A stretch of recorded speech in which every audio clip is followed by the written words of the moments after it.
오늘 캠페인 인사말은 학예 수양회는 하나님의 큰 사랑과 감동입니다. 이렇게 주위에 계신 분들과 인사하시겠습니다. 네, 학예 수양회는 하나님의 큰 사랑과 감동입니다. 맞죠?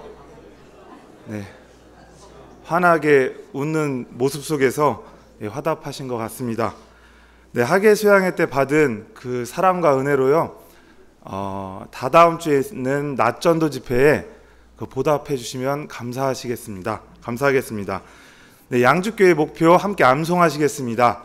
2019년 양주교회 목표: 그리스도 예수의 마음을 본받는 교회, 겸손, 공감, 복종, 희생.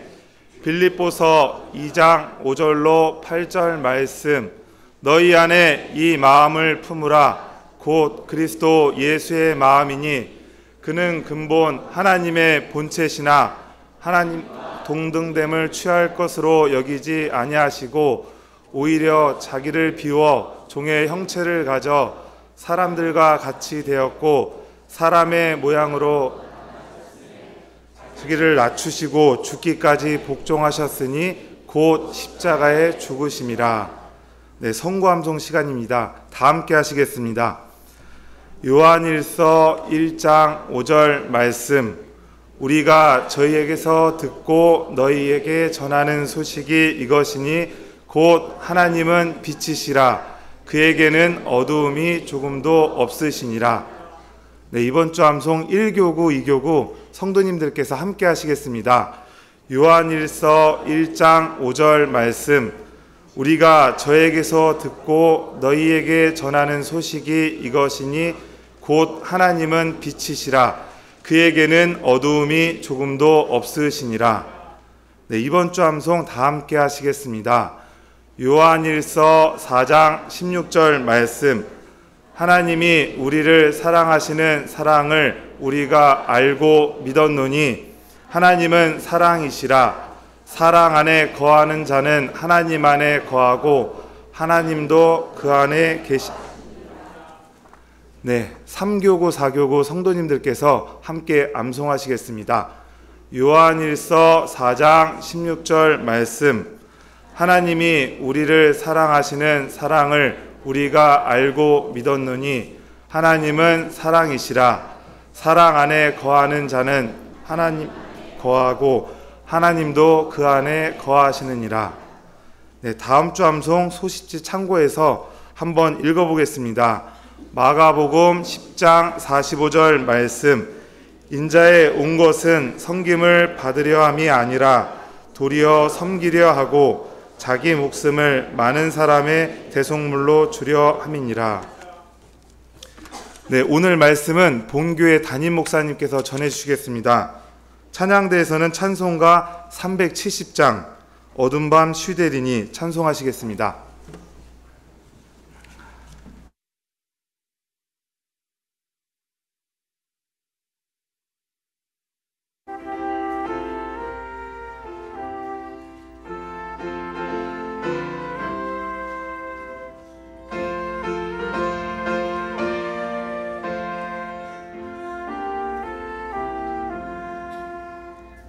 어둠 밤 쉬되리니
안녕하세요.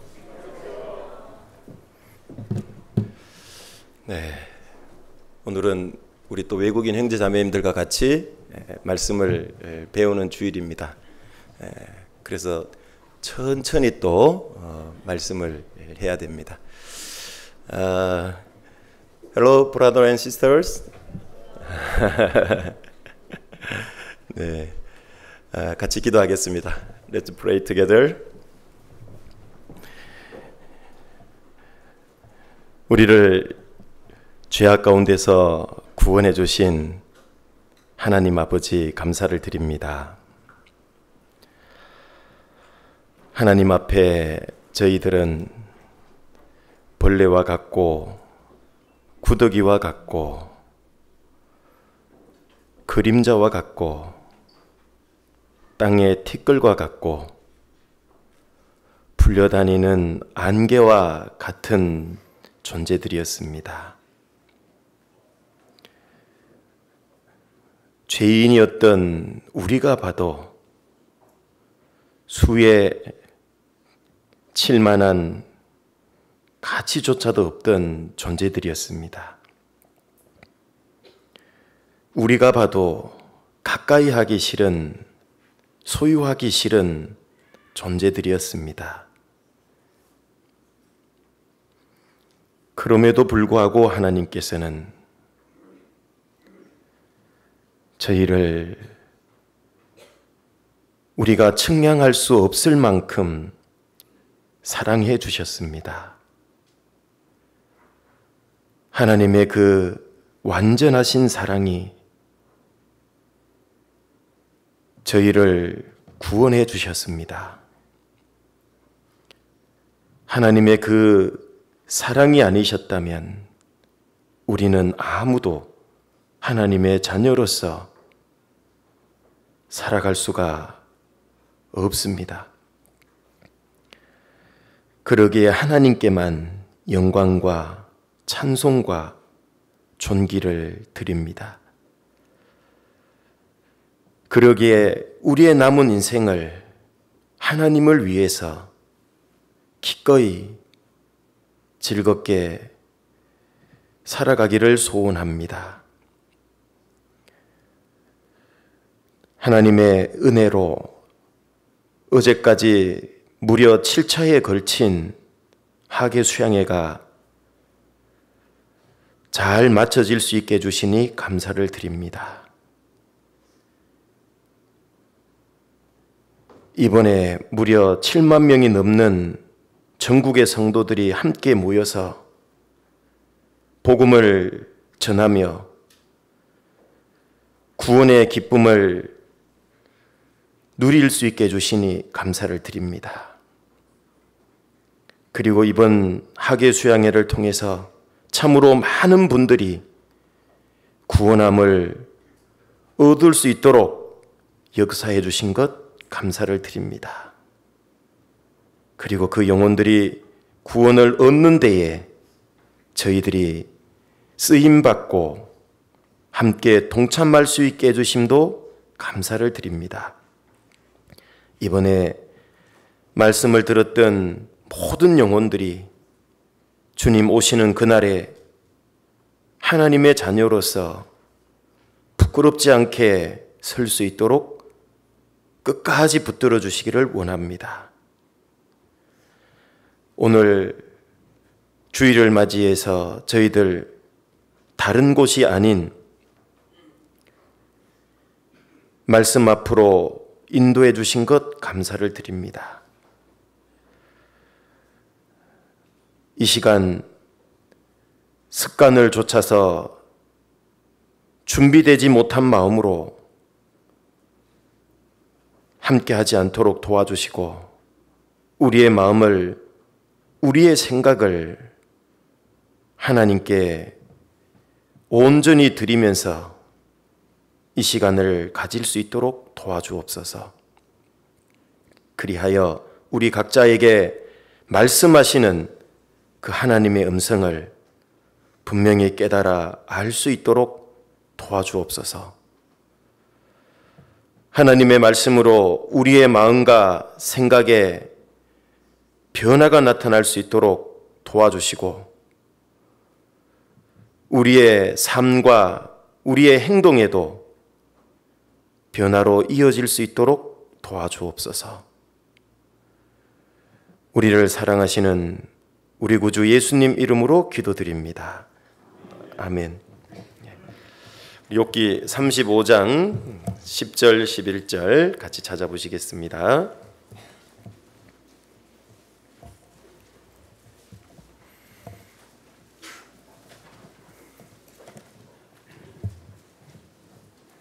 욥기 35장 10절 11절입니다.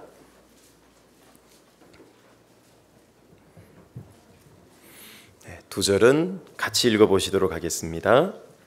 나를 지으신 하나님 곧 사람으로 밤중에 노래하게 하시며 우리를 교육하시기를 땅의 짐승에게 하심보다 더하게 하시며 우리에게 지혜 주시기를 공중의 새에게 주심보다 더하시는 이가 어디 계신가 말하는 자가 한 사람도 없구나.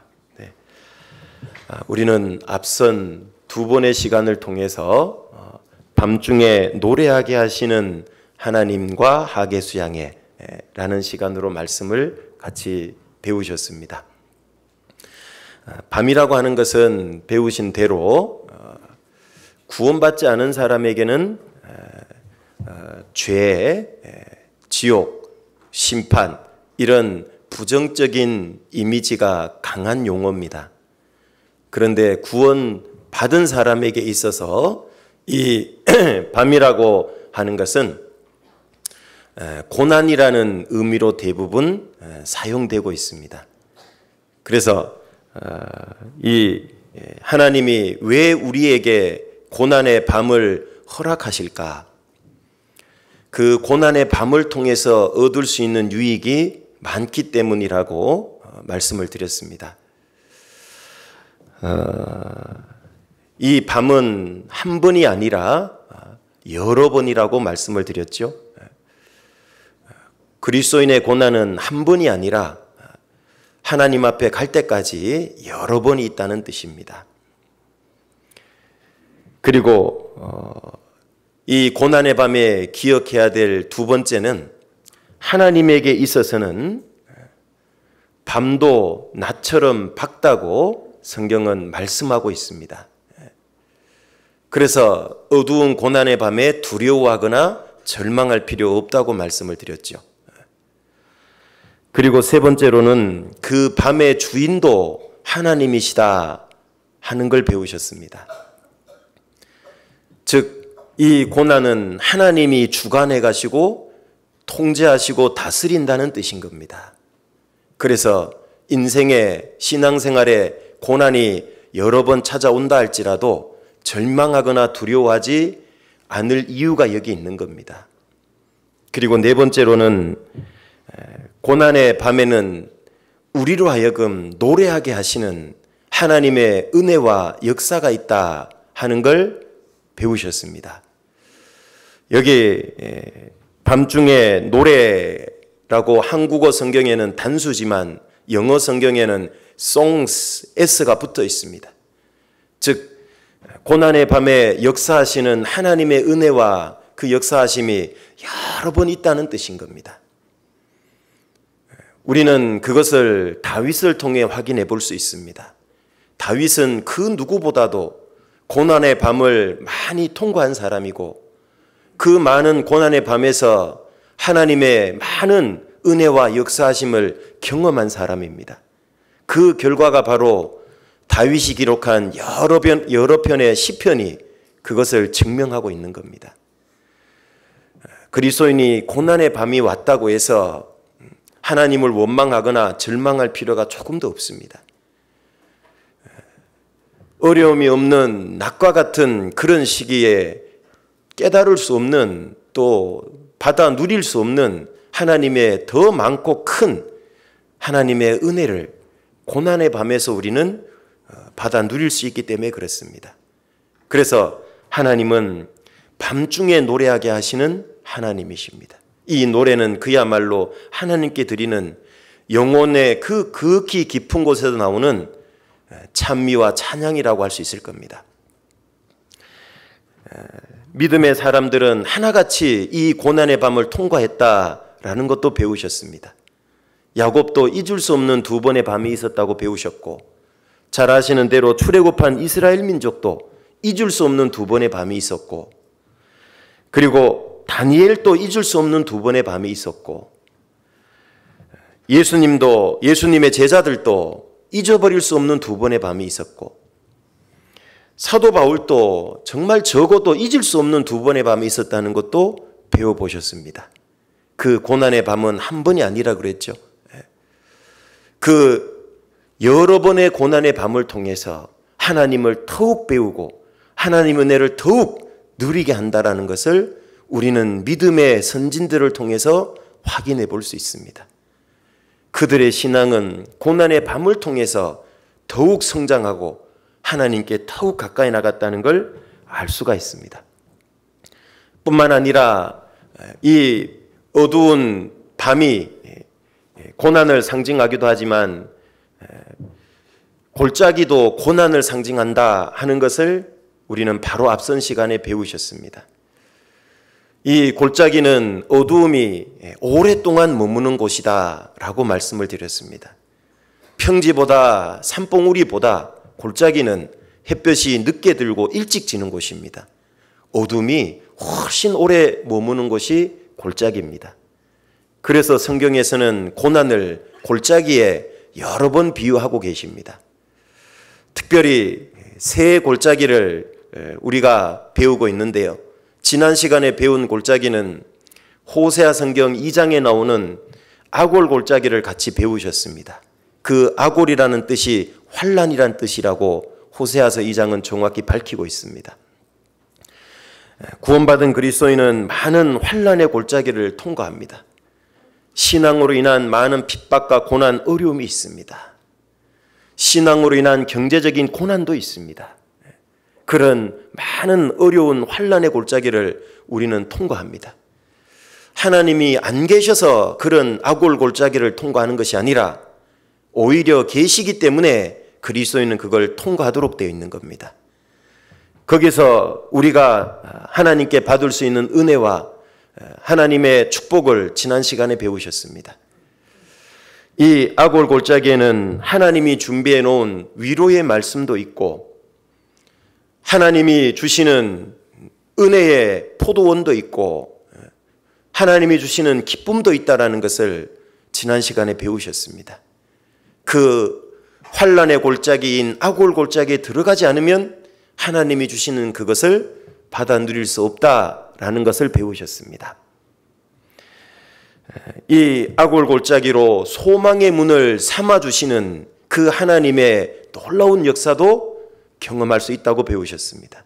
그래서 잘 아시는 대로 호세아서 2장 14절 15절에 가장 결정적이고 클라이막스 같은 하나님의 은혜와 역사는 뭐냐 하면 그 아골 골짜기를 소망의 문으로 삼아준다는 것, 그것이라고 말씀을 드렸습니다. 가장 인생의 신앙생활의 밑바닥이고 꼼짝달싹할 수 없는 그런 위기의 순간에도 하나님은 소망의 문을 준비하고 계시다라는 것을 우리는 알 수 있었습니다. 어떻게 하면 이 아골 골짜기가 소망의 문으로 바뀌느냐, 이것도 지난 시간에 배우셨습니다.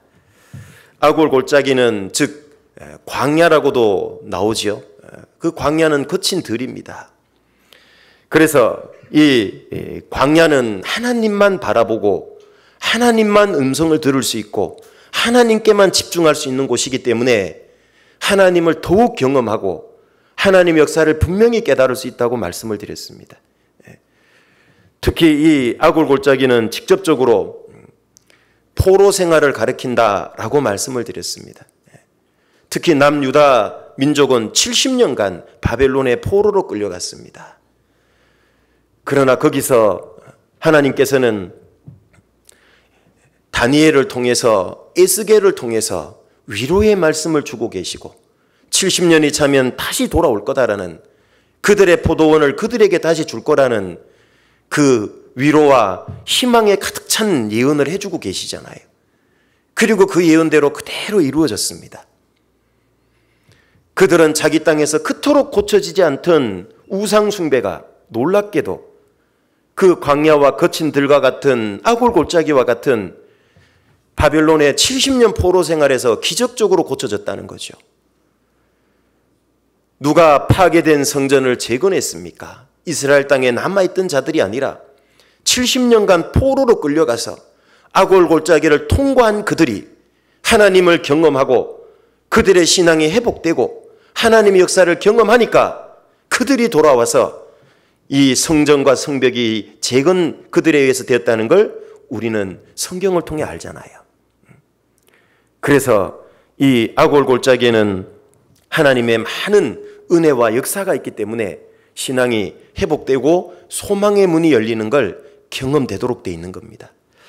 오늘은 이제 두 번째 골짜기를 같이 배워보려고 합니다. 이것도 고난을 상징하고 있습니다. 시편 84편으로 가보시겠습니다. 시편 84편 5절부터 7절입니다.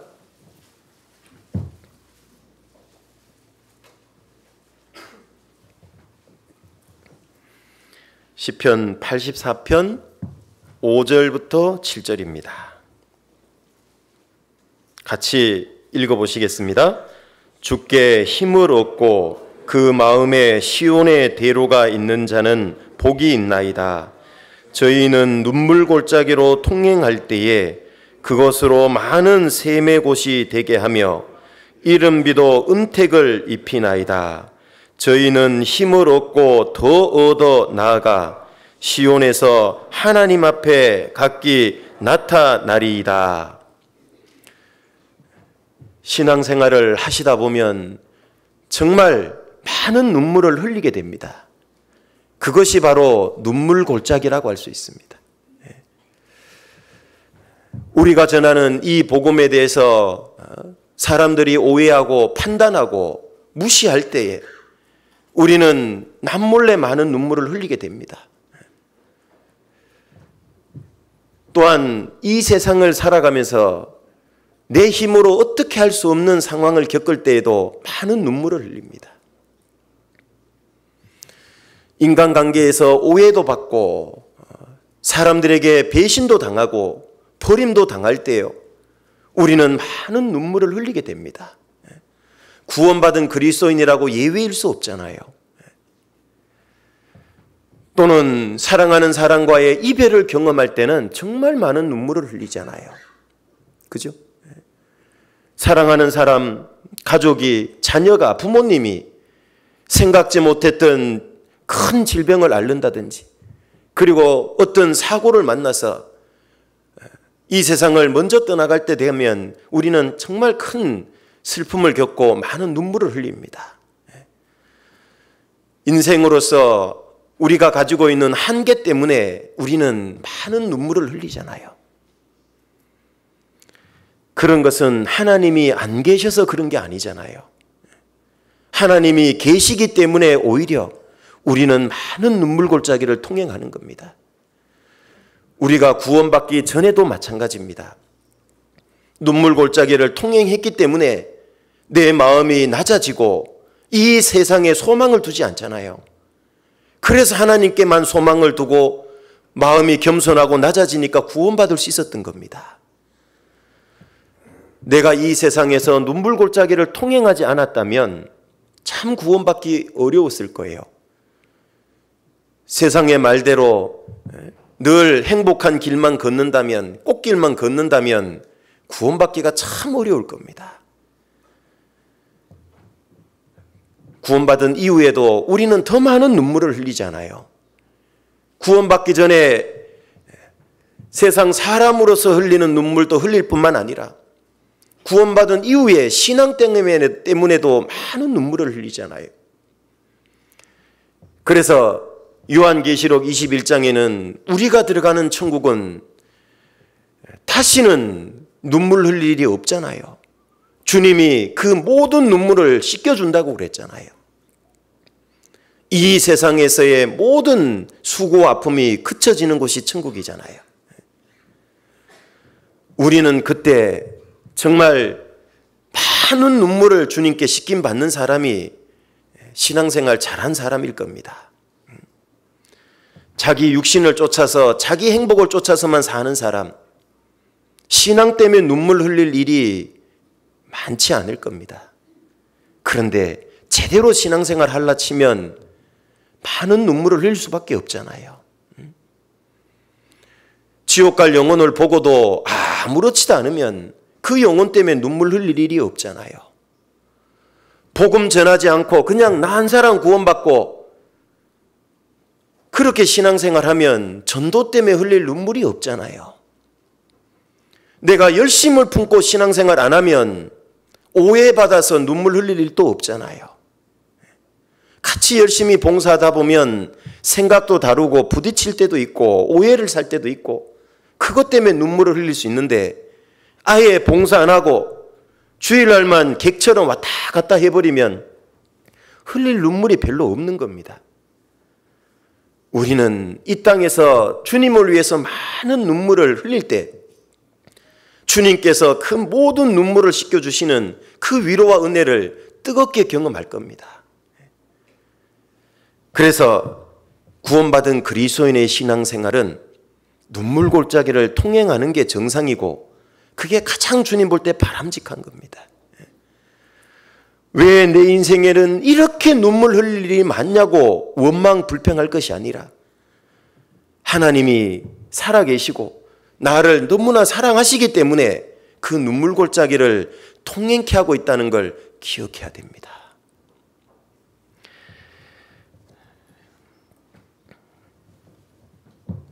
예수님께서도 이 땅에서 눈물을 많이 흘리는 자가 복되다고 말씀을 하셨습니다. 여기 본문은 이제 자주 돌아올 거니까 좀 책갈피를 하고 잡아 놓으시면 좋겠고요. 누가복음 8장으로 가보겠습니다. 누가복음 8장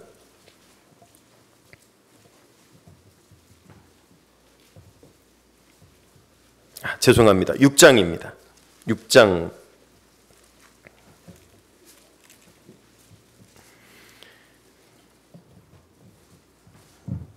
21절입니다. 누가복음 6장 21절 같이 읽겠습니다. 이제 줄인 자는 복이 있나니 너희가 배부름을 얻을 것이요 이제 우는 자는 복이 있나니 저희가 웃을 것이며. 예수님께서는 우는 자가 복이 있답니다. 그래야 진정으로 웃게 하는 그 주님의 은혜를 경험하거든요. 이 땅에서 내 만족을 쫓아가고 내 행복을 쫓아가면서 얻는 웃음은 진정한 웃음이 아닙니다. 주님 때문에 많은 눈물을 흘리는 사람은요, 진정으로 영원히 웃을 수 있는 사람이에요. 이 땅이 주는 웃음은 도대체 얼마짜리고 얼마 동안 지속될까요? 기껏 해봐야 잠깐 아닙니까? 이 세상이 주는 그 웃음은 조금만 상황이 바뀌고 변화되면 깨져버리는 웃음 아니냐 그 말이죠. 그런데 예수님이 주시는, 하나님이 주시는 웃음은 어떤 웃음입니까? 영원한 기쁨입니다. 이 땅에서 주님 때문에, 복음 때문에 우리는 많이 울어야 됩니다. 그죠? 억울해서 우는 게 아니라 정말 주님 앞에 더 열심히 못 살아서 눈물을 흘릴 때도 있고, 때로는 복음으로 인해서 기쁨의 눈물도 많이 흘려야죠. 꼭 눈물이 부정적인 이미지로서의 눈물이 아니잖아요. 우리는 이 땅에서 주님 때문에, 복음 때문에 많은 눈물을 흘려야 됩니다. 그 사람이 진짜 복 있는 사람이고 많이 웃을 수 있어요. 영원히 웃을 수 있습니다. 여러분, 나는 신앙 인생 가운데 얼마나 지금 눈물을 흘리고 있을까요? 제가 예전에 주일날 설교했던 주제 중에 하나님을 움직인 사람들이라는 그 설교를 했던 기억이 있습니다. 하나님을 움직일 수 있는 힘이 어디에 있다고 말씀드렸죠? 공통분모가 눈물이었다고 배웠잖아요. 눈물의 사람들은 하나님을 움직였던 겁니다. 내 신앙 가운데 왜 하나님이 경험이 되지 않을까요? 하나님의 은혜가 느껴지지 않을까요? 하나님의 위로가 체험되지 않을까요? 그건 어쩌면 내가 주님 때문에 눈물을 흘리지 않기 때문일 수도 있어요. 눈물 골짜기를 통행하는 걸 싫어하기 때문일 수도 있다는 얘기입니다. 그래서 우리는 많은 눈물을 주님 때문에 흘리는 쪽으로 걸어가는 것이 눈물 골짜기를 통행하는 거고, 그게 궁극적으로 영원히 웃을 수 있는 길이라는 걸 잊어버리면 안 됩니다. 이 세상에서 예수님이 웃으셨다는 성경 기록을 본 적이 있으십니까? 성경에서 예수님이 이 땅에서 사시는 동안 웃으셨다는 말씀을 본 적이 있습니까? 없잖아요.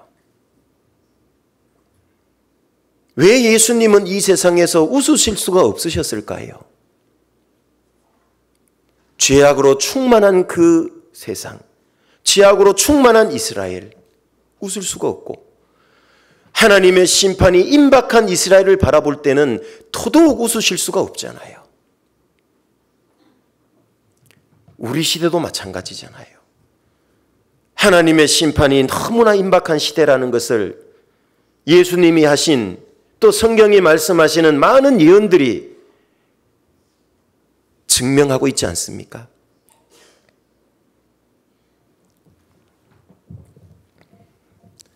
우리는 정말 많은 눈물을 흘리는 쪽으로 신앙생활을 해야 될 겁니다. 내 신앙 가운데 언제부턴가 눈물이 메말라 있어요. 내 주변에 이뤄진 영혼을 봐도 아무런 마음의 격동이 안 생겨요. 불쌍함이 안 드는 겁니다. 예수님은 이 땅에 사는 동안 3번이나 우셨다는 기록이 성경에 나옵니다. 뭐 때문에 우셨습니까? 그들의 완악함과 끝까지 돌이키지 아니함, 죄를 고집하는 삶, 육신을 고집하는 삶을 볼 때 예수님은 우실 수밖에 없는 겁니다. 그런데 어쩌면 그것은 너무나 당연한 것일 수도 있어요. 왜? 그들은 구원을 받지 못했기 때문에. 그런데요, 하나님과 예수님이 볼 때 기적인 것이 있을 수 있어요. 있을 수 없는 일이 일어나고 있는 그것이 바로 뭘까요? 구원받은 그리스도인이 죄인을 봐도 마음에 눈물을 흘리지 않는 거예요. 전도를 하는데 점점 강팍해져 가는 그들을 봐도 마음에 눈물을 흘리지 않는 거예요. 예수님이 흘리셨던 눈물은 나에게서 찾아보기가 어려운 거예요. 그건 있을 수 없는 일인데, 그런 일들이 내 인생에 너무나 일반화되어 있다 보니까요, 마치 이런 삶이 정상인 것처럼 되어 있는 거예요. 우리 주변에는 아직 구원받지 못한 가족, 친척, 지인들이 있지 않습니까? 그들이 더 강팍해져 가는 모습을 볼 때 내 마음은 포기가 됩니까? 더 많이 정말 안타까워하고 마음으로라도 눈물을 흘리고 있습니까? 나의 전도는 형식적이고 의무감으로 하고 있는 전도입니까? 아니면 정말 눈물로 그들의 영혼을 불쌍히 여기는 마음으로 하고 있습니까? 내 신앙 가운데 정말 형제자매들을 사랑하지 못해서 눈물을 흘리고 있습니까? 아니면 사랑을 못 받는다고 생각해서 억울해서 눈물을 흘리고 있는 건 아닙니까? 내 눈물은 도대체 어떤 종류의 눈물입니까? 주님께서 내 눈물을 분석해보고 분해해봤을 때 정말 감사의 성분이 들어있는 눈물입니까? 정말 주님 앞에 더 열심히 살지 못해서 죄송하고 미안한 성분이 들어있는 눈물입니까? 아니면 내 하고 싶은 대로, 내 원하는 대로 안 돼서 속상해서 흘리고 있는 눈물은 아닙니까? 내 눈물의 성분은 도대체 무엇이 주성분일까요? 우리도 이 땅에서 정말 주님 때문에, 복음 때문에 많은 눈물을 흘렸으면 좋겠습니다. 그 사람에게 주님의 웃게 하는 위로가 있어요. 우는 자는 웃을 거라 그랬잖아요. 그죠? 우리는 누가복음 16장에서 거지 나사로와 부자를 만날 수 있습니다. 부자의 인생은 웃는 인생이었을 거예요. 너무 잘 풀렸죠. 거지 나사로는 어땠을까요? 그는 가진 게 적어서 정말 늘 슬퍼하고 하나님을 원망하는 그런 눈물을 흘렸을까요? 아니잖아요. 부자의 웃음은 죽는 즉시 끝나버린 겁니다. 그의 웃음은 절망과 슬픔으로 바뀌었죠. 지옥에 떨어져서. 그런데 거지 나사로는 어떻습니까? 정말 세상의 기준으로 보면 망해도 요즘 젊은이들 전문 용어로 폭망이잖아요. 어르신들 폭망이 또 모르실 것 같아서 폭삭망했다는 뜻입니다. 네. 거지잖아요. 그런 나사로가 정말 인생을 비관하고 하나님을 원망하는 눈물을 흘렸습니까? 아닙니다. 오히려 이 나사로는 정말 하나님께 소망을 두고 살아갔잖아요. 그리고 죽음을 건너갔을 때 이 나사로는 아브라함의 품에 받들려서, 천사의 손에 받들려서 아브라함 품에 들어갔습니다. 거기서 이 거지는, 나사로는 영원히 웃을 수 있었던 겁니다. 우리도 그렇습니다. 진짜 즐거움이 뭔지를 한번 생각해보고 하루하루를 우리는 살아가야 됩니다. 진짜 웃을 수 있는 길이 어떤 길인지를 한번 스스로 매일 물어보면서 살아가야 되는 겁니다. 아무 생각 없이 살아가면 아무런 하나님의 은혜를 경험할 수도 없어요. 어떤 역사도 경험할 수가 없어요.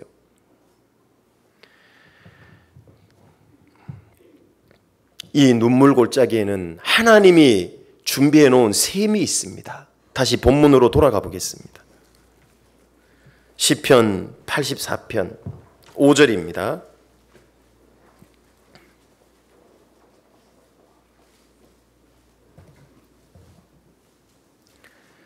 (84편 5절) 주께 힘을 얻고 그 마음에 시온의 대로가 있는 자는 복이 있나이다.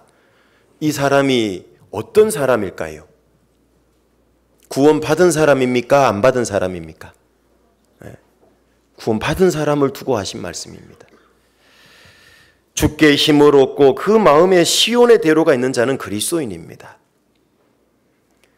그리스도인은 하나님으로부터 힘을 얻고 힘의 근원을 하나님께 두는 사람인 겁니다. 그 사람은 마음에 시온의 대로가 있다 그랬죠? 하나님께로 나아가는데 대로가 뚫린 사람이 그리스도인입니다. 구원받은 사람에게는 더 이상 하나님과 우리를 가로막는 죄라고 하는 장애물, 담이 없습니다.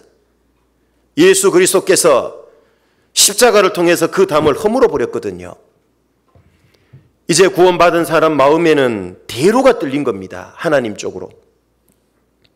그런 그리스도인은 이제 살아가는데도 아무런 장애물이 없는 대로만 걸어갈까요? 그렇지 않다고 말씀하시죠. 마음에는 시온의 대로가 있을지라도 그 사람이 걸어가는 길은 6절에 보면 눈물 골짜기를 통행한다고 말씀하십니다. 맞습니까? 이것이 정상적인 겁니다.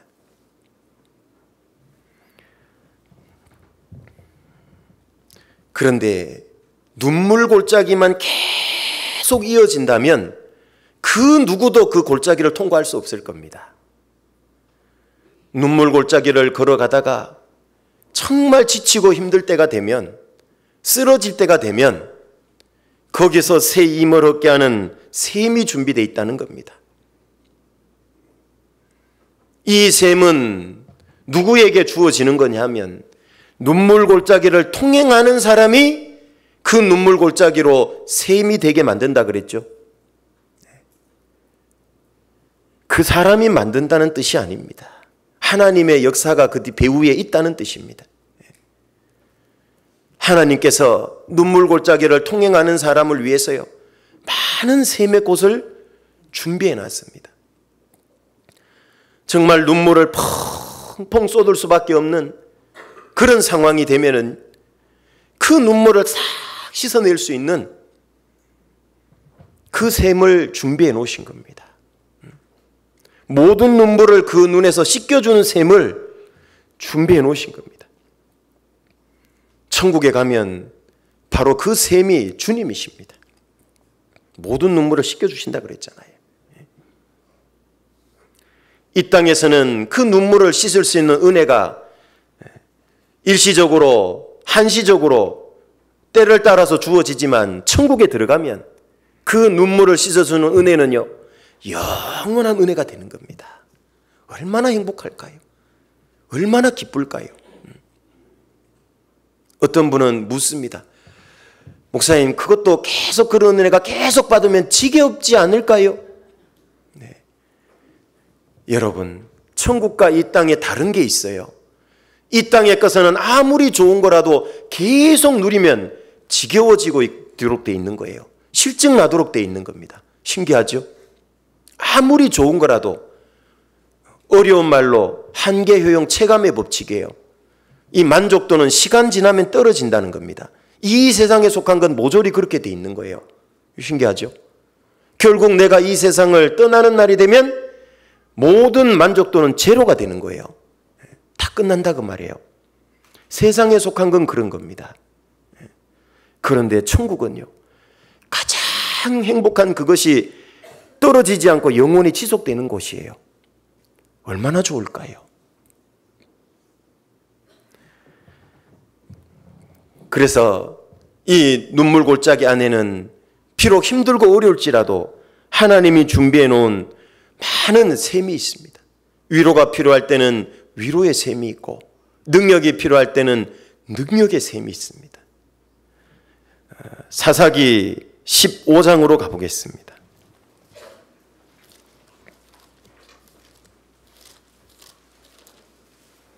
사사기 15장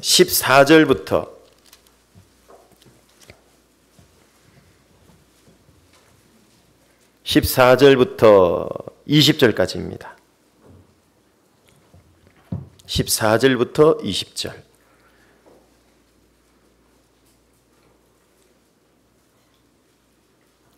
제가 읽도록 하겠습니다. 삼손이 레히의 이름에 블레셋 사람이 그에게로 마주 나가며 소리 지르는 동시에 여호와의 신의 권능이 삼손에게 임하매 그 팔 위에 줄이 불탄 상과 같아서 그 결박되었던 손에서 떨어진지라. 삼손이 나귀의 새 턱뼈를 보고 손을 내밀어 취하고 그곳으로 1,000명을 죽이고 가로되 나귀의 턱뼈로 한 더미 두 더미를 쌓았으며 나귀의 턱뼈로 내가 1,000명을 죽였도다. 말을 마치고 턱뼈를 그 손에서 내어 던지고 그곳을 라맛 레이라 이름하였더라. 삼손이 심히 목마름으로 여호와께 부르짖어 가로되 주께서 종의 손으로 이 큰 구원을 베푸셨사오나 내가 이제 목말라 죽어서 할례 받지 못한 자의 손에 빠지겠나이다. 하나님이 레이의 한 우묵한 곳을 터치시니 물이 거기서 솟아 나오는지라. 삼손이 그것을 마시고 정신이 회복되어 소생하니 그러므로 그 샘 이름은 에낙고레라. 이 샘이 레이에 오늘까지 있더라. 블레셋 사람의 때에 삼손이 이스라엘 사사로 20년을 지내었더라. 삼손을 블레셋 사람들이 죽이려고 했습니다. 그래서 이 블레셋 사람들이 삼손에게 나왔을 때요, 삼손이 나귀의 새 턱뼈를 취해가지고 블레셋 사람 1,000명을 쳐 죽인 겁니다. 여러분 생각해 보세요. 아무리 삼손이라 할지라도요, 1,000명을 쳐 죽이려고 그러면 쉬울까요? 어려울까요? 잘 생각해 보세요. 삼손이 힘이 셌잖아요. 그죠? 힘이 셌다 하더라도 쳐 죽이려면 최소한 한 사람에게 몇 번 턱뼈를 휘둘러야 돼요? 최소한 한 번은 휘둘러야 되잖아요. 그것도 전제 조건은 상대가 정통으로 맞았을 때. 맞습니까? 상대가 싹 피하면 2번 휘둘러야 될 수도 있고, 1,000명을 쳐 죽이려고 그러면요, 최소한 정말 한 번에 한 명씩 딱딱 쳐 죽인다 하더라도 1,000번을 휘둘러야 되는 겁니다. 쉬운 일이 아니에요. 그리고 상대는 군인대입니다. 군사들입니다. 한 명씩 줄 서서 나왔을까요? 아니죠. 때를 지어서 덤벼든 겁니다. 그걸 치려면요, 사방에서 달려드는 겁니다. 정신없이 싸워야 됩니다. 아무리 힘이 세다고 해서 앞에 한 명을 딱 무너뜨리면 뒤에는요, 방어 안 해도 되는 걸까요? 총에 찔리면 죽는 겁니다. 정신없이 싸워야 되는 겁니다. 그렇게 정신없이 싸워서 1,000명을 무너뜨려 죽였는데요, 너무 힘이 들고 목말랐어요. 지쳤습니다. 그래서 이제 블레셋 군대를 더 이상 칠 수가 없어요. 자기가 죽을 수밖에 없는 운명이 된 겁니다. 이 위대한 삼손도 나도 이제 죽는구나. 눈물골짜기죠. 그런데 그때 하나님께서 어떻게 했습니까? 그 삼손에게 레이의 한 우묵한 곳을 터뜨려 가지고요, 거기서 샘이 솟아나게 한 겁니다. 그리고 그 샘에서 물을 마시고 삼손은 새 힘을 얻어서 남은 블레셋을 다 물리칠 수 있었던 겁니다. 우리는 여기서 이 짧은 한 장면이지만 하나님의 역사하심 2번을 경험해 볼 수 있잖아요. 그런데 그 하나님의 역사하심도요, 정말 기가 막힌 타이밍을 갖고 있잖아요. 블레셋 사람들이 삼손에게 덤벼들 때요, 14절에 보면 그들이 덤벼드는 동시에라 그랬잖아요. 동시에 하나님의 신의 권능이 삼손에게 쫙 임한 겁니다. 그 타임을 안 놓친 거예요. 만약에 하나님의 능력이 임하지 않았다면요, 안 되잖아요. 그 때를 안 놓치시는 거예요. 또 1,000명을 쳐 죽이고 목이 말라서 죽을 수밖에 없는데 하나님은 그 때를 안 놓치시고 샘을 터뜨려 주신 겁니다. 무엇을 얘기합니까? 우리도 눈물골짜기 통행할 때 정말 힘들고 어려워서 쓰러지고 하는 그 타임을 하나님은 놓치시지 않는다는 얘기입니다. 가장 필요할 때, 가장 적절할 때 하나님은 일하신다는 뜻이에요. 고로 눈물골짜기 겁내지 말라 그 말이에요.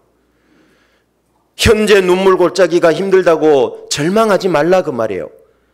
가장 필요할 때 하나님은 정확히 일하시는 분이라는 걸 보여줍니다. 삼손에게 필요했던 샘은 능력의 샘입니다. 그 능력의 샘을 하나님은 삼손에게 터뜨려 준 겁니다. 거기서 그 물을 먹었다는 건 뭡니까? 하나님의 능력으로 함께 해줬다는 얘기인 겁니다. 새 힘을 얻게 했죠. 그리고 물리친 겁니다. 성경에서 물은 말씀으로 많이 비유되어 있죠. 우리가 힘들고 어려울 때 하나님은 이 성경을 우리가 열심히 읽어보면요, 그 눈물골짜기를 통행할 때 성경을 통해서 많은 샘의 곳을 만나게 해줍니다. 힘들고 어렵다고 하면서 기도도 안 하고 말씀도 안 봐요. 하나님과의 개인의 경건의 시간이 다 무너져 있어요. 그 사람은 샘의 곳을 만나기가 어렵습니다. 샘의 곳을 주셨는데도 못 깨달을 수 있어요. 그런데 눈물골짜기 통행할 때 열심히 하나님과의 관계가요, 기도 생활이나 말씀 생활, 교제 생활이 튼튼하다면 하나님의 샘의 곳을 자주 만나요. 힘을 얻을 수 있습니다.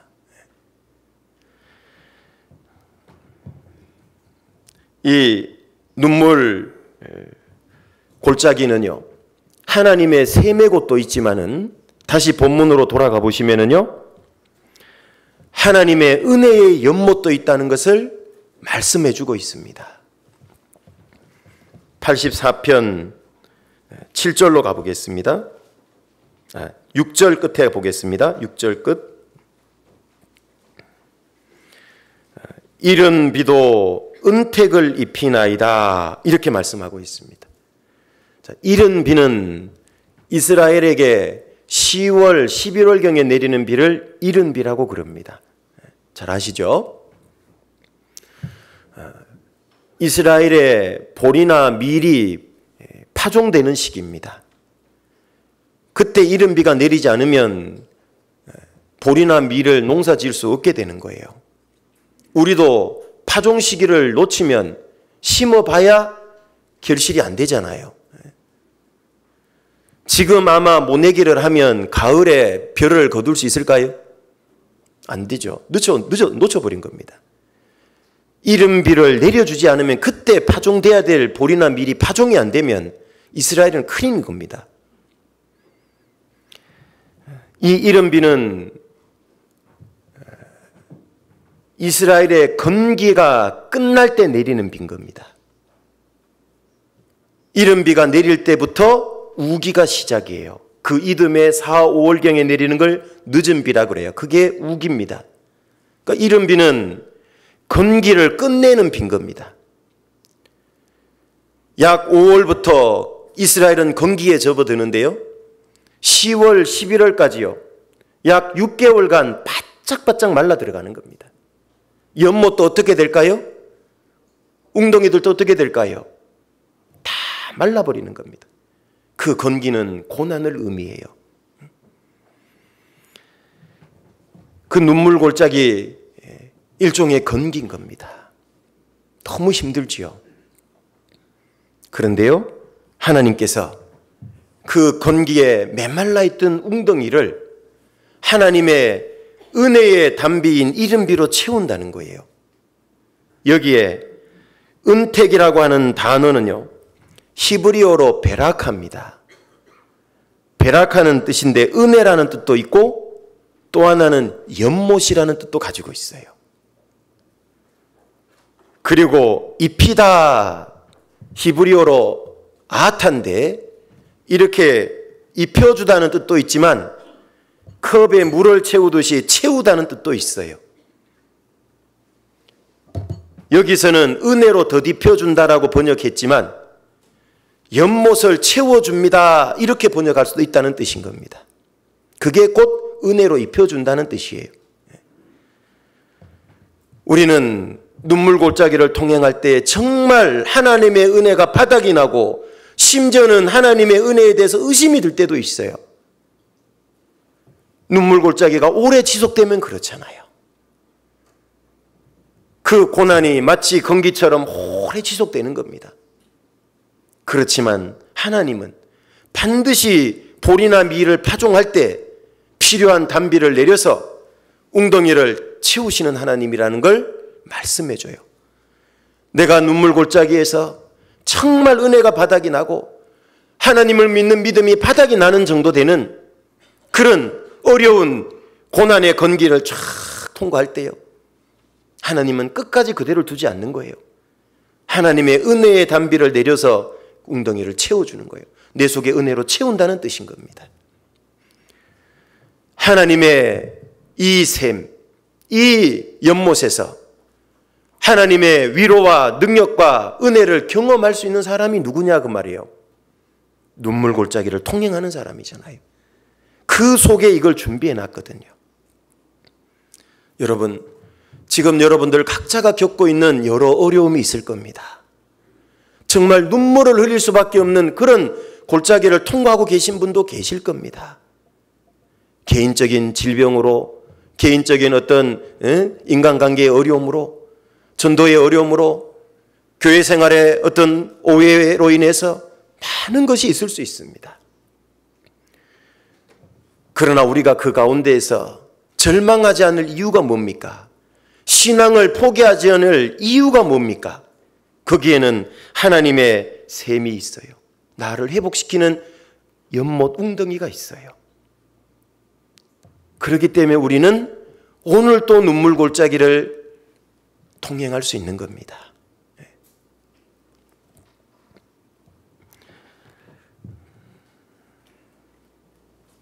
이 눈물 골짜기를 다 통행하면 그 끝은 뭘까요? 7절입니다. 84편 7절. 저희는 힘을 얻고 더 얻어 나아가 시온에서 하나님 앞에 각기 나타나리이다. 이 눈물 골짜기의 끝은 어디죠? 드디어 하나님 앞입니다. 천국입니다. 그리스도인에게 궁극적으로 하나님 앞은 어디입니까? 천국입니다. 저희는 힘을 얻고 더 얻어 구원받은 그리스도인은 이 땅에 살아가면서 하나님이 주시는 그 힘을 한 번만 공급받으면 안 돼요. 힘을 얻고 더 얻어야 됩니다. 누구로 말미암아? 하나님으로 말미암아. 우리는 스스로 신앙생활을 개척하고 이길 능력이 나에게는 없어요. 왜냐하면 예수님은 포도나무고 우리는 가지이기 때문에 그래요. 주님은 목자고 우리는 양이기 때문에 그래요. 예수님은 교회의 머리고 우리는 지체이기 때문에 그래요. 우리는 내 능력으로 독자적으로 살아갈 수 있는 존재가 아니라는 얘기예요. 주님과 연결되어서야만 제대로 살아가는 존재들인 겁니다. 그것은 결코 불행한 삶이 아닙니다. 그 삶은 더 행복하고 충만한 삶인 겁니다. 내 스스로 삶을 개척해 가는 것보다 하나님의 도움으로 살아가는 것이 훨씬 더 행복하고 훨씬 더 풍족한 삶이기 때문에 그렇습니다. 그래서 이 눈물 골짜기의 끝은 하나님인데 그곳에 도착할 수 있도록 하나님은 힘을 얻을 수 있도록 샘의 곳을 준비했고 더 얻을 수 있도록 은혜의 연못을 준비해 놓고 있는 겁니다. 여러분 그거 경험하고 계십니까? 누리고 계십니까? 혹시 그러지 못하고 계시다면 내가 교제에서 떨어져 계실 수 있어요. 교회에서.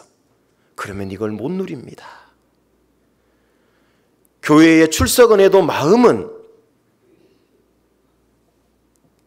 신앙의 주님에게로 다가오지 않고 멀리 변방에 외곽에 가장자리로 가 있을 수 있어요. 자기 마음을 온전히 주님께 못 드리면 그래요. 주님께로 완전히 나와서 주님을 의지하고 붙들고 살아야 됩니다. 그 사람은 이걸 경험하도록 되어 있습니다. 그래야 신앙생활이 정말 재미있고요. 정말 은혜가 넘치고요. 정말 기쁨이 넘치고요. 위로가 넘치고 그러는 거예요. 교제에서 떨어지고 있거나 나와도 마음은 주님과 함께하지 않고 멀어져 있거나 죄에 빠져 있거나 그러면요. 이걸 못 느끼는 겁니다. 못 경험해요.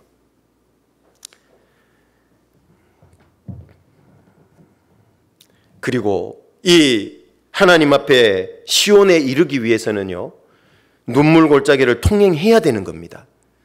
예루살렘은 잘 아시는 대로 높은 이 모리아산 언덕에 있는 겁니다. 높은데. 거기에 가기 위해서는 반드시 골짜기로 내려가서 올라가야 되는 겁니다. 하나님께 나아가는 자는, 나아가려는 자는, 성전에 나아가려는 자는 반드시 골짜기를 통과해서 가야 되는 겁니다. 동쪽에는 기드론 골짜기가 있습니다.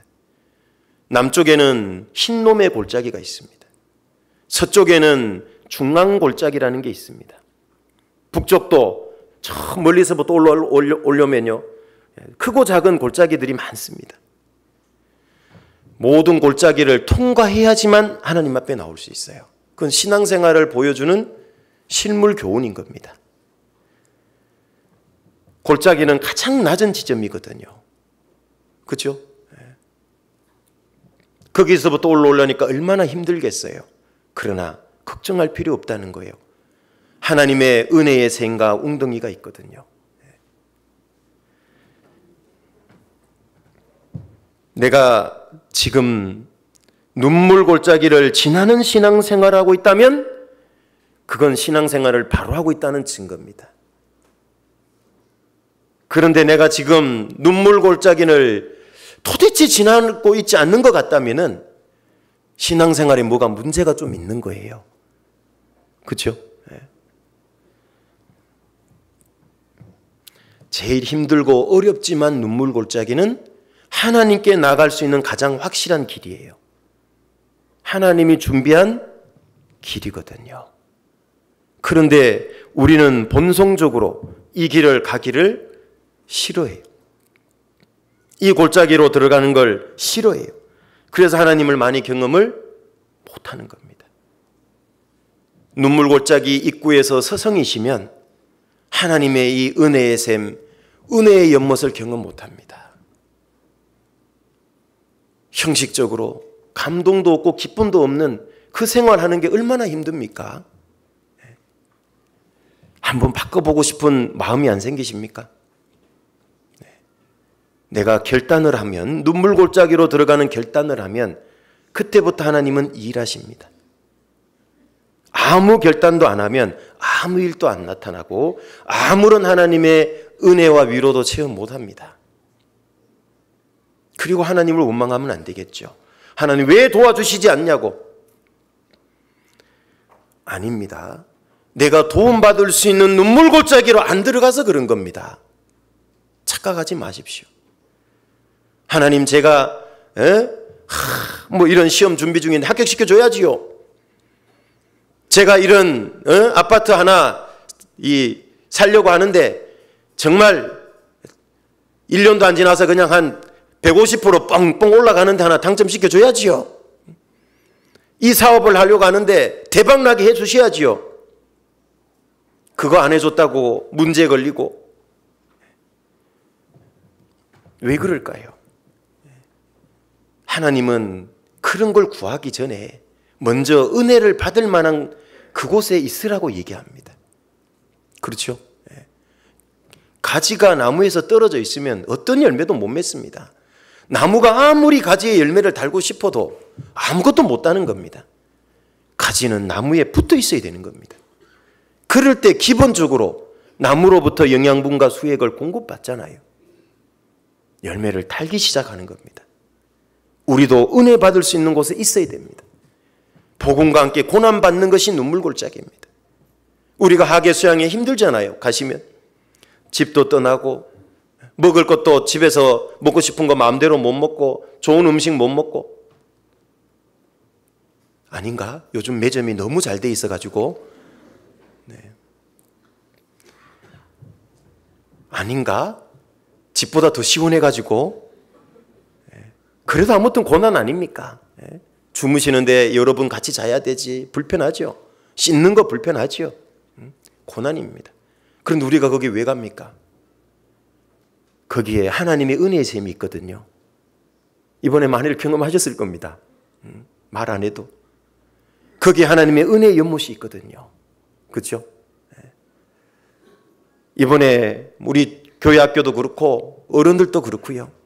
정말 많은 신앙의 정말 승리의 간증들도 많고 구역 모임 가보니까요.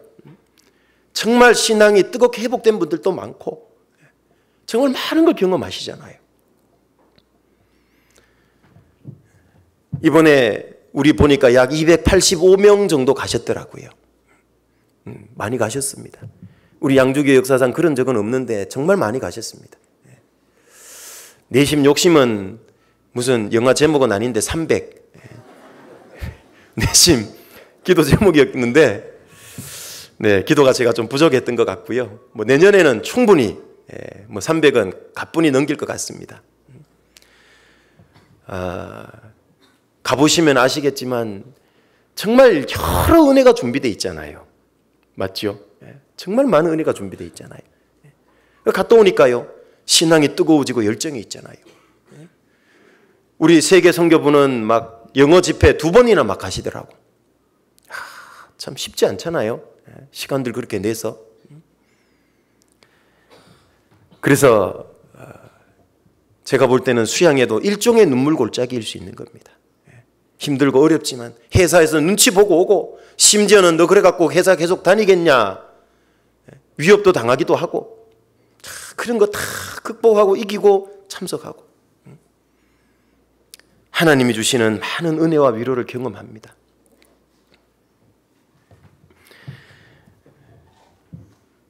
결국 눈물 골짜기를 은혜의 샘, 은혜의 연못으로 바꾸는 건 뭐냐? 눈물입니다. 맞습니까? 예. 눈물이 그렇게 바꿔요. 하나님을 원망할 게 아니죠. 내가 그 장소 거기에 있으면 정말 주님처럼 같은 마음을 품고 같은 눈물을 흘린다면 주님 보시는 거 같이 보고 주님 생각하는 거 같이 생각하고 주님 마음과 같은 마음을 가지면 주님이 눈물을 흘리셨던 것처럼 나도 흘릴 수밖에 없어요. 그죠? 그럴 때 천국에 계신 주님은 웃으실 거예요. 잘 아시는 대로 이 땅에 단 한 번도 웃지 않으셨던 주님을 내가 웃겨드릴 수 있는 거예요. 웃으시게 해드릴 수 있잖아요. 어떻게?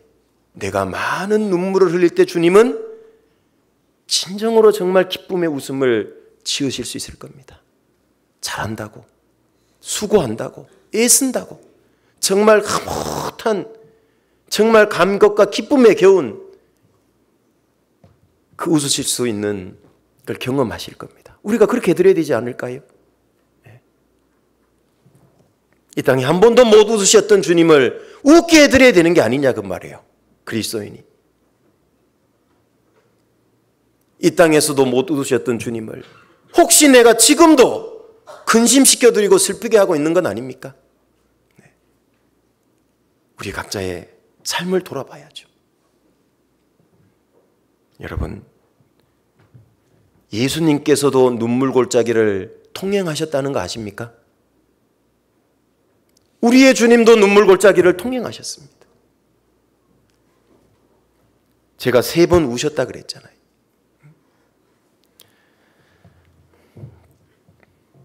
히브리서 5장으로 잠깐 가보겠습니다. 예수님이 그냥 눈물을 조금 흘리신 정도가 아닙니다. 히브리서 5장 7절입니다.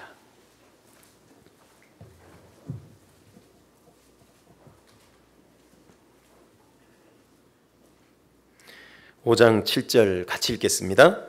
그는 육체에 계실 때에 자기를 죽음에서 능히 구원하실 이에게 심한 통곡과 눈물로 간구와 소원을 올렸고.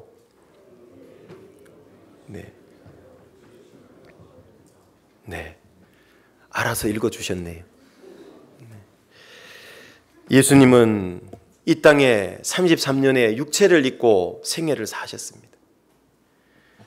예수님께서는 하나님께 심한 통곡과 눈물로 간구와 소원의 기도를 올리신 겁니다. 심한 통곡과 눈물을 흘리신 겁니다. 이 예수님의 눈물은 뭐 때문에 흘린 거죠?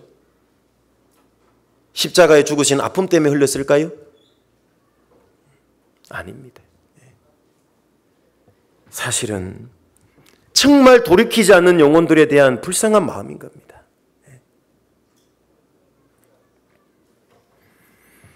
우리도 흘려야 될 눈물이 이 눈물입니다. 정말 심한 통곡과 눈물로 간구와 소원을 올린 겁니다. 기어이 하나님 뜻에 자기를 복종시키셨잖아요. 그죠? 할만하시거든 이 잔을 내게서 옮겨달라고 기도했지만 다음의 기도가 뭡니까? 그러나 나의 원대로 마옵시고 아버지의 원대로 되기를 원하나이다. 육신을 과감히 꺾으신 겁니다. 자, 우리도 육신과 치열하게 싸워서 힘들고 어렵지만 하나님께 눈물로 간구하고 이겨야 됩니다. 그리고 나를 향해서 끊임없이 대적하는 자들의 영혼을 불쌍히 여기고 안타까워하는 마음으로 눈물을 흘려야 됩니다. 그게 그리스도인이 흘려야 될 눈물입니다. 예수님도 이 눈물 골짜기를 잘 통과하신 분입니다. 예수님은 어떻게 눈물 골짜기를 성공적으로 통과했을까요? 그건 바로 우리 교회의 목표 원래 말씀입니다. 저게 답입니다. 하나님과 본체가 한 분이시잖아요. 그런데 자기를 낮추고 비우시고 어디까지 낮추셨습니까? 종입니다. 종. 가장 낮추신 겁니다. 그렇게 해서 눈물 골짜기를 통과한 겁니다. 우리도 때로는 눈물 골짜기를 통과하기 위해서 자기를 낮춰야 되는데요. 이 눈물 골짜기 통과하려고 낮출 때 자기를 깎는 아픔이 있어요. 얼마나 힘들고 아플까요? 꺾이지 않으려고 하는 자기 육신을 보고도 정말 하나님 앞에 보고 중심으로 통곡하고 눈물을 흘려야 됩니다. 변화되지 않는 자기 육신이 마땅히 그래도 되는지 알고 심지어는 그 육신과 교제하고 살잖아요. 변화되지 않는 육신 때문에 눈물 흘리고 계십니까? 안 된다고 짜증내고 원망하고 불평할 게 아니라 정말 하나님께 안 되고 있는 부분 때문에 눈물로 심한 통곡과 눈물로 기도해 보셨습니까? 해야지요. 그것도 안 해보고 어떻게 고침받을 겁니까? 심한 통곡과 눈물로 자기의 육신을 꺾고 죄를 내버리고 자기의 생각과 꿈과 야망을 내려놓고 정말 주님의 계획이 내 계획이고 주님의 뜻이 내 뜻이 되는데 많은 어려움과 아픔이 있죠. 그럼에도 불구하고 그걸 위해 눈물을 흘리면서까지 구하고 있냐 그 말이에요. 그게 있어야 됩니다. 그 사람에게 하나님의 도우심이 있는 거예요. 그 사람 눈물을 씻겨주는 거예요. 우리도 낮춰야 됩니다. 교회 안에서 높아질 이유가 있다면 한 가지라도 있다면 말씀해 보세요. 그리스도인이 다른 형제 자매들 위에 자기를 높여야 될 이유가 있다면 단 한 가지라도 한번 말씀해 보세요. 성경은 단 한 가지도 없대요. 그렇죠? 낮춰야 됩니다. 정말 눈물 골짜기는 낮추는 골짜기입니다. 여러분, 이런 얘기 들어보셨죠? 하나님은 높은 자의 하나님입니까? 낮은 자의 하나님입니까? 낮은 자의 하나님이에요. 내가 지옥 갈 죄인이라는 그 밑바닥 눈물 골짜기에 떨어지니까 거기서 구원의 주님을 만나잖아요. 구원의 은혜는 낮은 대로 임하는 겁니다. 이 원리는 신앙생활에도 동일하게 적용됩니다. 누가 하나님의 은혜와 능력을 받을까요? 낮추는 사람. 그 낮추는 신앙의 길이 얼마나 힘들어요. 그게 눈물 골짜기입니다. 여러분, 내가 혹시나 형제 자매들에게 무시를 당했습니까? 섭섭함을 당했습니까?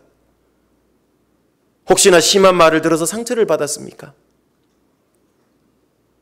세상 사람 같으면 똑같이 원망하고 대갚아주고 싶겠죠.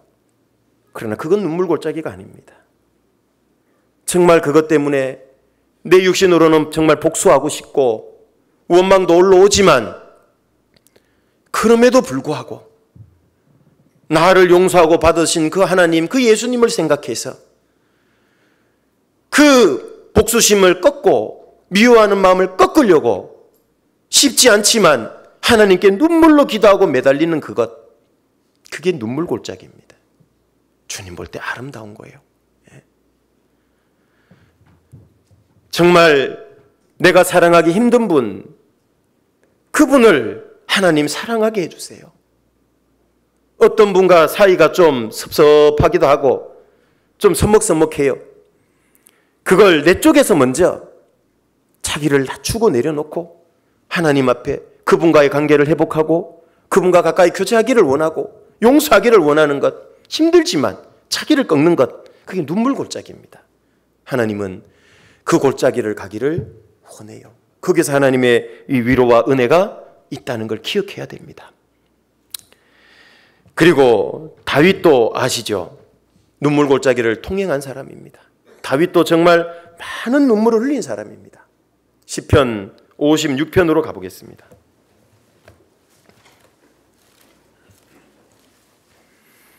시편 56편 8절입니다.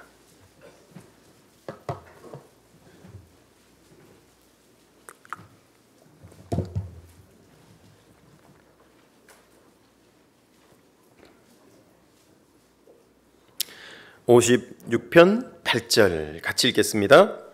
나의 유리함을 주께서 계수하셨으니 나의 눈물을 주의 병에 담으소서.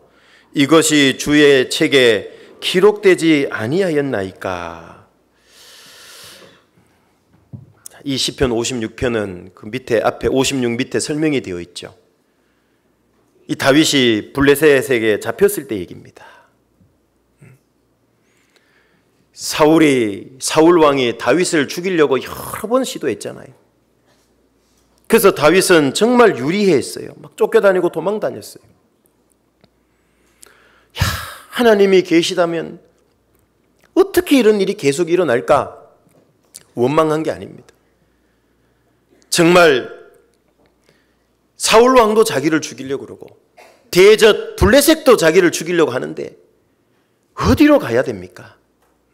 갈 데가 없잖아요. 이스라엘 땅에 있어도 죽임 당할 것 같고 벗어나면 적국인데 다윗은 어디로 피했죠? 하나님께로 피했습니다. 그게 답입니다. 우리도 꼼짝달싹할 수 없는 눈물 골짜기에 갇혔을 때 답은 뭡니까? 하나님께로 피해야죠. 너무나 많은 눈물 골짜기를 다윗은 통과했기 때문에요. 나의 눈물을 주의 병에 담으소서. 이것이 주의 책에 기록되지 아니했나이까. 무슨 얘기입니까? 하나님은 성도들이 하나님 때문에 흘리는 눈물이 있잖아요. 그 눈물을 귀하게 보신다는 얘기예요. 그 눈물은 이 땅에서는 메말라서 사라지고 말라버린 것 같아도요, 하나님의 기억 속에는 사라지지 않습니다. 그래서 그 모든 눈물을 닦아준다는 건 이 땅에서 신앙 때문에 흘린 눈물을 다 기억하고 갚아준다는 얘기예요. 그러기에 우리는 많은 눈물을 흘려야 됩니다. 나를 잘 안 꺾여가지고 주님 앞에 막 눈물도 좀 많이 흘려보고, 주님 뜻대로 열심히 사는데 핍박 때문에도 눈물도 좀 흘려보고, 그 가운데 역사하시는, 노래하게 하시는 하나님의 그 은혜와 위로가 너무 좋아서 기쁨의 눈물도 한번 흘려보고, 안 그래요? 그러다 가야죠. 그러다가 천국 가야 되는 거 아닙니까?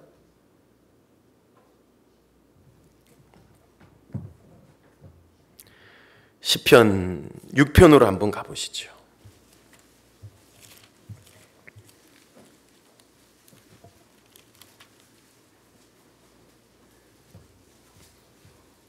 (6편) 6절입니다.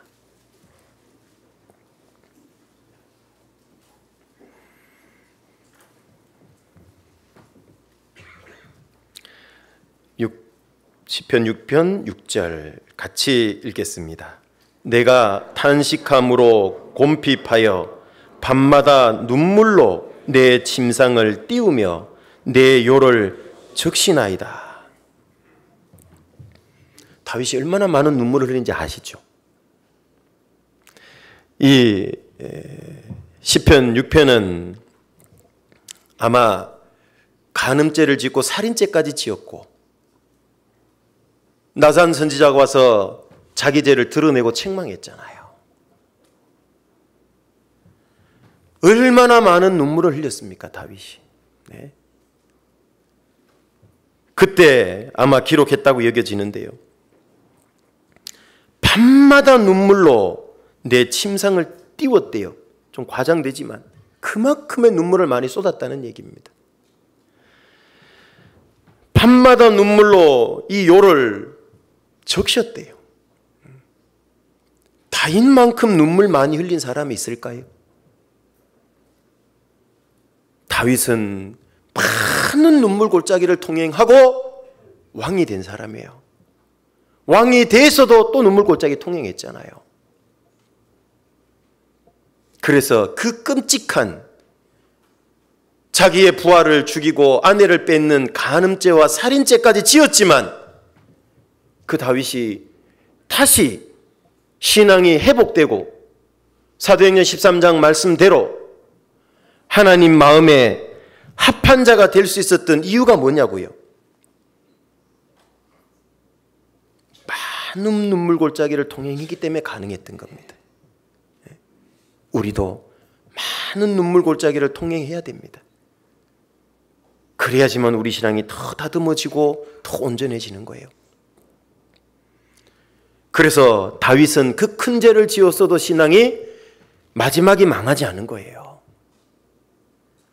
그런데 솔로몬은 눈물 골짜기를 통행해 본 적이 없어요. 아시죠? 날 때부터 아버지가 다 이루어놓은 통일왕국의 왕이 됐어요. 정복전쟁 할 것도 없어요.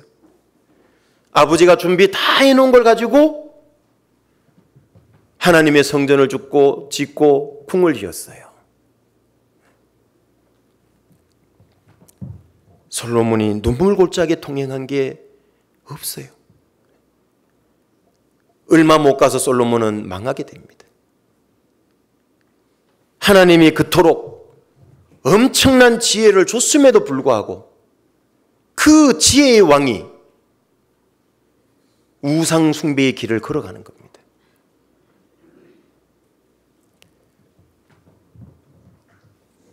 겉으로 볼 때는 다윗보다 죄가 가벼운 것처럼 보이지만 그렇지 않아요. 우상 숭배의 죄는 정말 큰 죄인 겁니다. 왜 그가 그렇게 될 수밖에 없었을까? 그는 눈물 골짜기를 제대로 통행한 적이 없어요. 다윗은 비록 간음죄와 살인죄를 지었어도 히브리서 11장에 믿음장에 이름이 올라갔잖아요. 솔로몬은 이름이 빠져버렸습니다. 우리 신앙에 눈물 골짜기는 너무 필요한 겁니다. 예수님도 눈물 골짜기를 성공적으로 통행했기 때문에 이제 영광을 받으신 거고요. 다윗도 눈물 골짜기를 성공적으로 통행했기 때문에 하나님 마음에 합한 영광을 얻은 겁니다. 잘 아시는 한나도 눈물 골짜기를 성공적으로 통행한 믿음의 사람입니다. 자기에게는 하나님이 자녀를 주지 않았잖아요.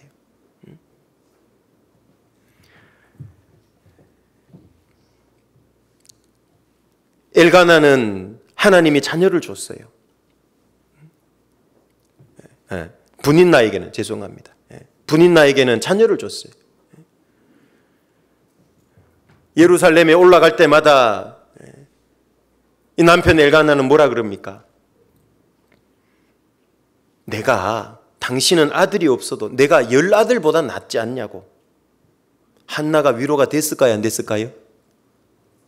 네? 정말 남편으로서 멋진 말은 한 거예요. 맞습니까? 그보다 더 멋있는 말이 있지 않을까요? 있을까요? 최고의 멋진 말일까요? 그죠? 그런데 그렇다고 해서 아들이 생기냐고. 위로가 안 되겠죠. 하나님 앞에 나아가서 갈 때마다 한나는요, 정말 맨날 울면서 기도했잖아요. 오죽했으면 제사장이 야, 너 낮술 먹고 취했냐? 술주정 부리는 줄 알았잖아요. 그러든가 말든가 하나님께 정말 눈물로 간절히 기도했잖아요. 그 기도의 결과가 뭡니까? 사무엘을 얻었습니다. 그렇죠? 그 눈물 골짜기를요 한나는 잘 통과했습니다. 하나님이 왜 아이를 안 줬을까? 하나님께 드리겠다는 말이 없어요. 어떻게 보면 자기 둘째 부인인 엘가나의 둘째 부인 분인나 때문에 열받으니까 아들을 달라 그랬을 수도 있고, 또 셈이 나서도 그럴 수도 있고, 이유는 안 나옵니다. 그러나 어떻든 자녀를 주면 하나님께 드리겠다는 말이 앞에는 없었어요. 그런데 하나님께서 아들을 주시면 하나님께 내가 바치겠다고, 드리겠다고, 이제 그 기도를 합니다. 그리고 얼마 안 있어서 하나님이 사무엘을 주십니다. 하나님을 위해서 하나님의 아이를 낳고 기르겠다라고 그 결단을 하니까 주시는 거예요. 그게 눈물골짜기입니다. 육신을 꺾은 겁니다. 그렇죠? 잘 아는 히스기야도 눈물골짜기를 통행했던 사람이에요. 너 이제 죽을 준비하라고 하나님이 이사야 선지자를 통해서 말씀했습니다. 주변 정리하라고. 그 얘기를 히스기야 왕에게 통보를 합니다. 천천병력 같은 얘기죠. 죽을 준비하라고. 생각해 보세요. 어느 날 하나님의 사자가 내 앞에 딱 나타났어요. 양주교의 아무개 형제 아무개 자매, 주변 정리해요. 곧 죽을 거예요. 어떨까요? 사실은 쉽지 않잖아요. 그 통보를 받았을 때요, 열왕기하 20장으로 가보겠습니다.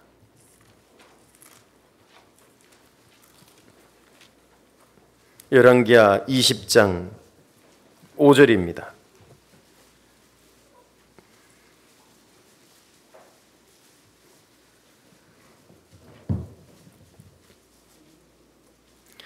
열왕기하 20장 5절입니다.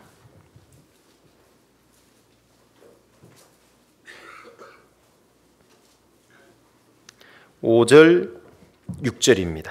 5절 6절 같이 읽겠습니다. 너는 돌아가서 내 백성의 주권자 히스기야에게 이르기를, 왕의 조상 다윗의 하나님 여호와의 말씀이 내가 내 기도를 들었고 내 눈물을 보았노라.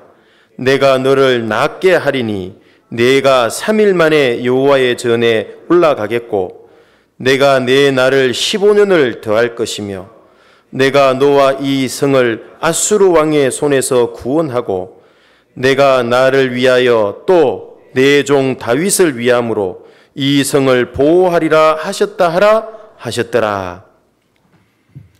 히스기야의 눈물을 보셨대요.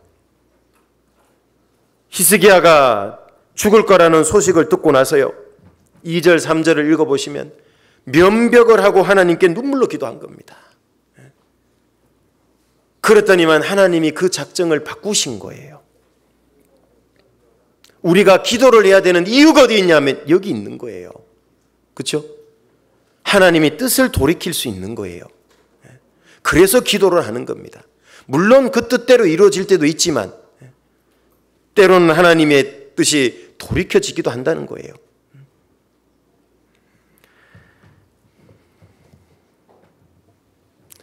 많은 그리스도인들은 하나님께 기도는 드리기는 드리지만은요, 눈물의 기도를 드리지 않아요. 그래서 응답을 경험 못하는 것일 수 있어요. 하나님은 그리스도인의 눈물의 기도를 결코 멸시하지 않습니다. 하나님은 자녀들의 눈물에 대하여서 한없는 애정으로 바라봐요. 세상에 어떤 부모가 자식이 눈물을 흘리고 있는데 애정 어린 마음으로 그것을 바라보지 않겠냐 그 말이에요. 하나님 마음이 그러하신 겁니다. 우리는 그래서 눈물 골짜기를 열심히 통행해야 됩니다. 나를 향한 하나님의 계획이 더 크게, 더 많게 이루어질 수 있거든요. 얼마든지 그렇게 하시거든요. 사도 바울도 눈물의 골짜기를 통과했던 사람입니다. 사도행전 20장 17절부터 21절에 읽어보면요, 모든 견손과 눈물이며 이런 얘기를 해요. 사도 바울도 많은 눈물을 흘린 사람입니다. 고린도후서 2장 4절에는요, 고린도 성도들에게 내가 많은 눈물로 너에게 썼다, 편지를. 네, 많은 눈물로. 이 눈물은 뭔 눈물입니까? 잃어진 영혼에 대한 안타까움, 구원받은 성도들이 빨리 성장하지 못하고 육신적인 것 때문에 맨날 싸우고 부딪히는 것에 대한 눈물, 그 안타까움 때문에 흘리는 눈물이었습니다. 뿐만 아니라 빌립보서 3장 18절에 보면 불신자 때문에도 눈물을 많이 흘렸다고 나와요, 바울은. 이제도 눈물을 흘리며 말한다. 많은 사람들이 그리스도 십자가의 원수로 행한다. 그 불신자들을 보고 눈물을 흘린 겁니다. 이 믿음의 사람은 하나같이 눈물 골짜기를 통과한 사람들이에요. 나는 어떤 종류의 눈물을 흘리고 있습니까?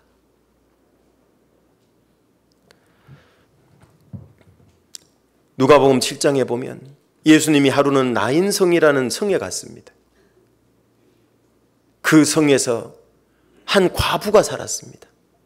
이 과부의 유일한 행복과 희망은 하나밖에 없는 독자 아들입니다. 그런데 그 아들이 죽었어요. 왜 죽었는지는 자세히 안 나옵니다. 어떻든 간에 아들이 죽었으니까 이 과부는 어떤 심정이 됐을까요? 이 땅에서의 모든 소망이 다 끊어졌고, 모든 행복이 다 끊어졌고, 삶의 목적과 이유도 다 끝난 겁니다. 사람들이 그 아들을 관에 메고 나오고 있었고, 그 어머니는 울면서 따라오고 있었던 거예요.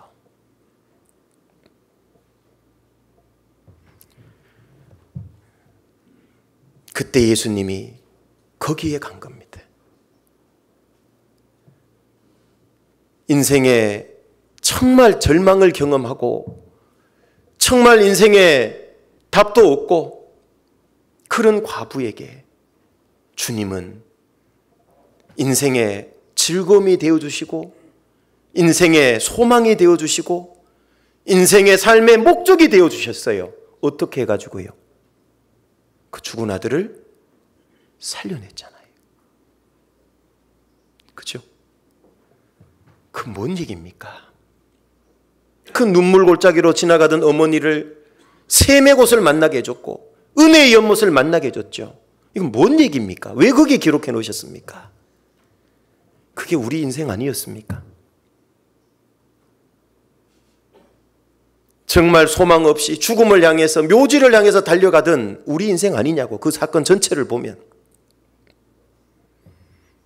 그런 삶에 주님은 찾아와 주셨습니다. 내가 그래서 구원받을 수 있었던 겁니다. 주님이 찾아와 주시지 않았다면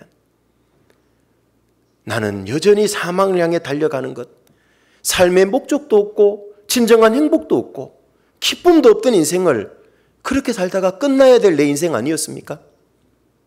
그런 내 인생에 주님이 찾아와 주신 겁니다. 눈물 골짜기를 드디어 바꿔준 겁니다.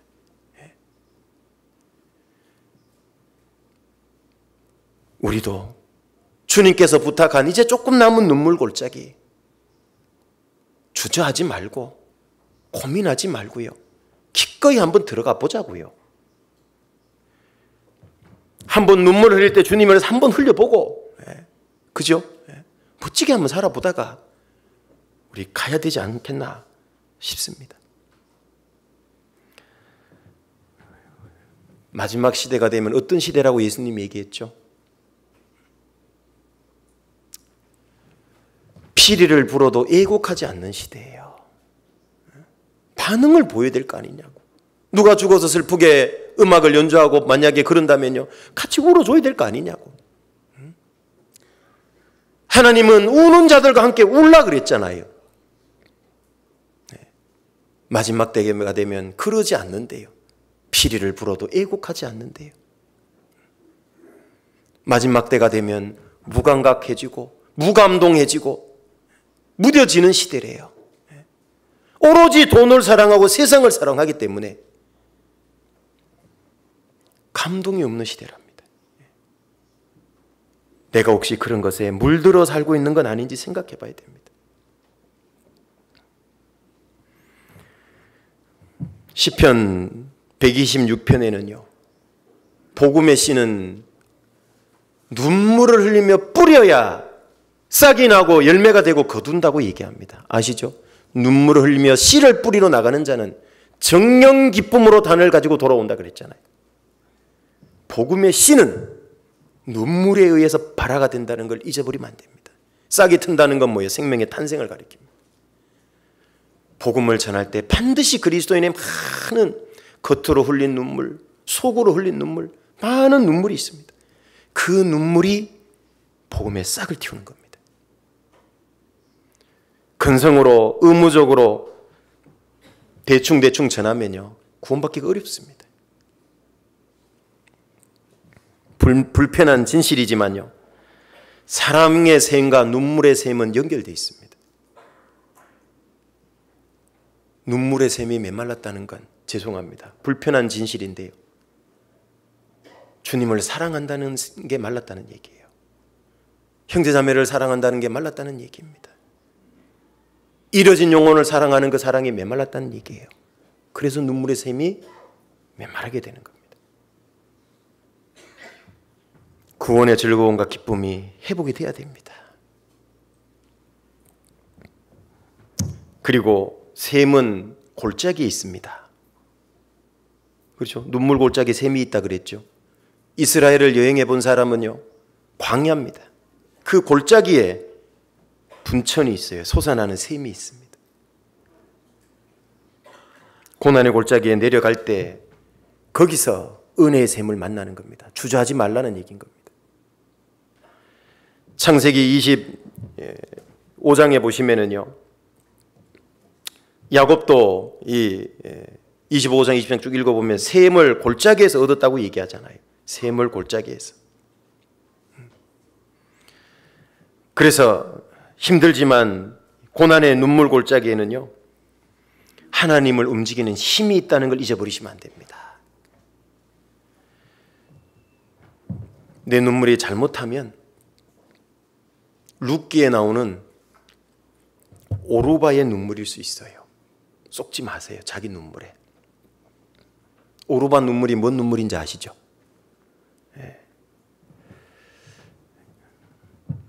이 나오미하고 두 며느리가 있었잖아요. 이 룻과 오르바. 남편들은 다 죽었어요. 흉년 때 이스라엘을 떠나와서 그래요. 모압 지방에 와 있거든요. 떠나면 안 되는데. 그 징계로 남편들이 다 죽었어요. 그런데 그 며느리 둘은 이스라엘 여자가 아니라 모압 여자입니다. 시어머니 나오미가 말하기를, 이제 너희 민족에게로 돌아가라. 나는 내 백성 이스라엘에게로 돌아가겠다. 너희들이 나를 따라와봐야 소망이 없다. 이스라엘은 형사 치수제잖아요. 그죠? 형이 죽으면 형수를 취해서 대를 이어줘야 되는 겁니다. 그러면 이 두 며느리가 시집 갈라 그러면 어떻게 해야 됩니까? 그 늙은 시어머니 나오미가 이스라엘에 와가지고 일단 남편 하나를 만나야 돼요. 맞습니까? 그리고 아들을 하나 낳아야 돼. 딸로 하면 안 되고 아들을 하나 낳아야 되고 그 아들이 성인이 될 때까지 또 기다려야 돼. 그러면 자기 남편이 생기는 거예요. 그렇게 될 확률 몇 프로나 될까요? 불가능한 거예요. 그러니까 시어머니가 나 따라오지 말라고. 와봐야 너희들 희망이 없다고. 그러니까 처음에 이 두 며느리가요, 룻기 읽어보면 둘 다 울면서요, 시어머니 따라가겠대요. 그런데 나오미가 내 따라와봐야 희망이 없다, 안 된다는 얘기를 하니까요, 오르바는 돌아가 버렸어요. 룻은요 끝까지 따라가잖아요. 그 룻을 위해서 하나님이 누구를 준비해놨죠? 룻은 못 봐도 하나님은 보았어. 누구를 보고 있어요? 보아스를 보고 있어요. 상상할 수 없는 남편 하나가 기다리고 있는 거예요. 그게 그게 진짜 눈물 골짜기예요. 오르바 걸린 눈물은 눈물 골짜기 아닙니다. 조금 따르다가 돌아서면 안 돼요. 눈물 골짜기 통행하다가 좀 어렸다고 돌아서면 안 된다 그 말이에요. 끝까지 가야지. 룻처럼. 그럴 때 누굴 만나요? 보아스. 예수님의 모형과 그림자예요. 끝까지 갈 때 우리도예요. 힘을 얻고 더 얻어서 주님 앞에 서요. 룻이 예수님이 오시는 촉보 속에 들어갔잖아요. 영광스럽게 된 것처럼 우리도요. 끝까지 갈 때 영광스럽게 되는 거예요. 여러분, 별은 언제 가장 밝게 빛나죠? 낮입니까? 밤입니까? 밤 중에서 언제 가장 밝게 빛나죠? 가장 어두울 때. 맞습니까? 가장 힘든 고난의 밤에 우리의 영광이 가장 빛난다는 걸 잊지 마십시오. 하나님은 미리 우리에게 본을 보여줬고 샘플을 보여줬습니다. 예를 보여줬습니다. 그게 누굽니까? 믿음의 사람 중에 이름이 별이란 뜻을 가지고 있었던 사람이 있었습니다. 바로 에스더입니다. 에스더는 이름 뜻이 별입니다. 에스더가 왜 별이 될 수 있었을까요? 자기 백성 다 죽게 생겼잖아요. 모함을 받아서. 바벨론의 포로로 끌려갔고 그 상태에서 페르시아 제국까지 포로로 잡혀 있었던 겁니다. 그 페르시아의 이 하만이라고 하는 사람이요. 왕에게 고해서 이스라엘 민족 다 죽여버리려고 그랬잖아요. 그때 사촌 모르드게가 뭐라 그럽니까? 에스더에게 네가 왕후의 위를 얻은 것이 이때를 위함인지 어떻게 아느냐. 네가 나가서 왕에게 고해야 된다. 근데 이 에스더가 뭐라 그랬습니까? 페르시아 국법에 왕후라 할지라도 왕이 부르지 않는 데 나가면 잡아다 죽인다는 거예요. 알고 있죠, 법을. 그래서 3일간 금식 기도를 했습니다. 가서 오빠 이스라엘 민족에게 나를 위해서 하라고 해달라고 같이 기도한 겁니다. 그리고 드디어 기도를 했습니다. 그리고 3일이 지나고 탁 나갑니다. 근데 놀라운 일이 벌어집니다. 왕이 만약 부르지 않았는데 왕 앞에 설 때요. 왕이 금지팡이를 딱 내밀면 사는 거예요. 안 내밀면 잡아다 죽이는 겁니다. 그런데 왕이 금지팡이를 탁 내밀죠. 내밀 뿐만 아니라요. 에스더가 그렇게 이뻐 보이는 거예요. 30일 동안 찾지 않았다고 그랬거든요. 무슨 갱년기가 왔는지 건태기가 왔는지. 그런데 그날 왕후가 문에 딱 섰는데요. 얼마나 이쁜지 몰라. 눈에 하트 뿅뿅 찢임 발린 거예요. 도대체 누가 그렇게 했을까요? 에스더 성경에는 하나님이라는 단어가 한 번도 안 나와요. 그래서 구약의 사도행전이다 이렇게 얘기해요. 사도행전은 하나님이 배후에서 역사하는 것처럼 에스더가 딱 그래요. 근데 읽어보면 전부 하나님의 손길이라고 느껴질 수밖에 없도록 돼 있어요. 목숨을 걸고 왕 앞에 나간 거예요. 죽을 각오로. 왕후의 위를 다 걸은 거예요. 그렇죠? 그래서 별이 될 수 있었던 겁니다. 가장 위험한 그 시기, 다 죽을 수 있는 그 시기에, 가장 어두운 그 시기에 그 고난의 밤에 왕 앞에 하나님을 의지해서 나간 겁니다. 그래서 별이 될 수 있었던 겁니다. 신약에도 그런 이름을 가진 믿음의 사람이 또 있었죠. 로마서 16장 1절 읽어보면 나오는 사람입니다. 베베라고 하는 갱그리아 교회의 집사자매가 있었습니다. 그 베베는 신앙이 베베 꼬인 사람이 아니에요. 거기에 집사라고 나오거든요. 사실은 일꾼이 집사라고 나옵니다. 사도 바울의 보호자가 됐고 많은 형제의 보호자가 됐대요. 당시의 보호자는 아무나 될 수 있는 게 아닙니다. 사회적인 위치가 좀 있어야 되고요. 재산도 좀 많아야 됩니다. 바울 한 사람의 보호자가 아니라 여러 형제들의 보호자가 되려면 굉장히 영향력이 있는 위치에 있어야 돼요. 베베는 얼마든지 자기 혼자 잘 먹고 잘 살 수 있었습니다. 그런데 자기의 지위, 자기가 가지고 있는 경제력, 물질, 자기를 위해서 쓰지 않았어요. 바울과 바울의 복음을 위해서 또 복음 전하는 형제들을 위해서 쓴 겁니다. 그래서 베베라는 이름 뜻은 빛나는 이런 뜻이 있는 겁니다.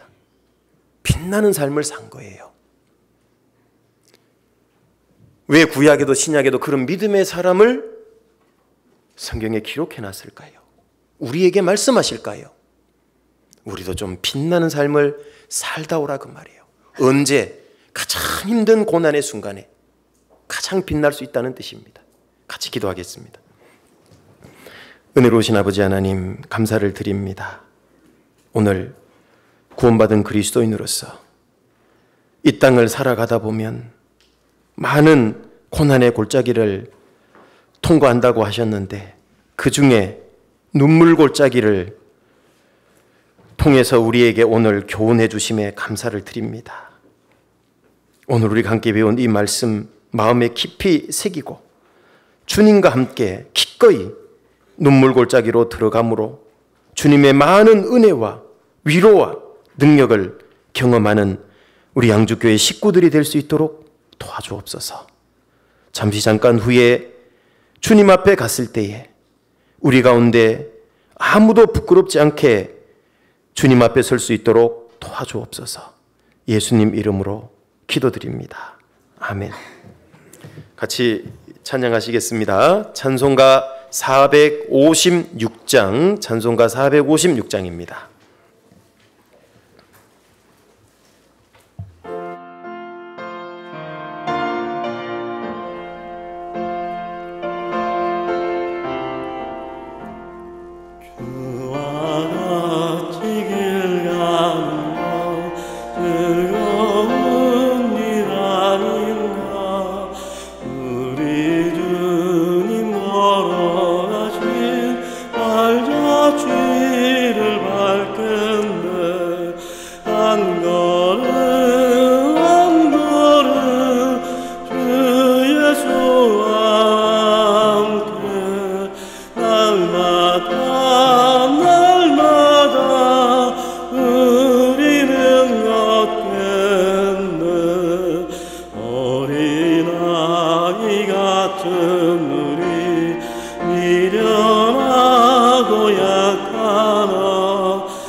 광고해 주시겠습니다.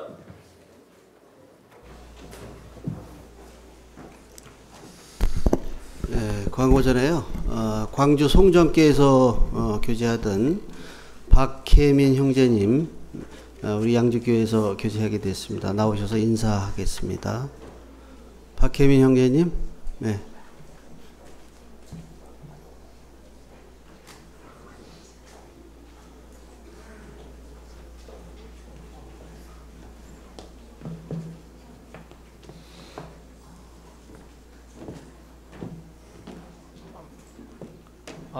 네, 안녕하십니까. 2005년에 구원받고 이제 광주성정에서 교제하다가 이번에 이제 직장 일로 이제 양주교회에서 교제하게 된 박혜민입니다.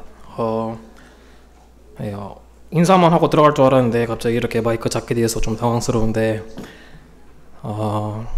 그냥 간단하게 이제 식사들 하셔야 되니 간단하게 하고 내려가도록 하겠습니다. 제 이름 은혜해자의 백성민입니다. 그리스도 예수의 마음을 본받는 양주교회에서 이제 그리스도 예수의 마음을 본받는 그리스도인이 되어서 양주교회에서 참된 일꾼이 되도록 열심히 할 테니까 많이 도와주시고 보살펴 주셨으면 감사하겠습니다. 그런 배배로운 그런 그리스도인 되겠습니다. 감사합니다.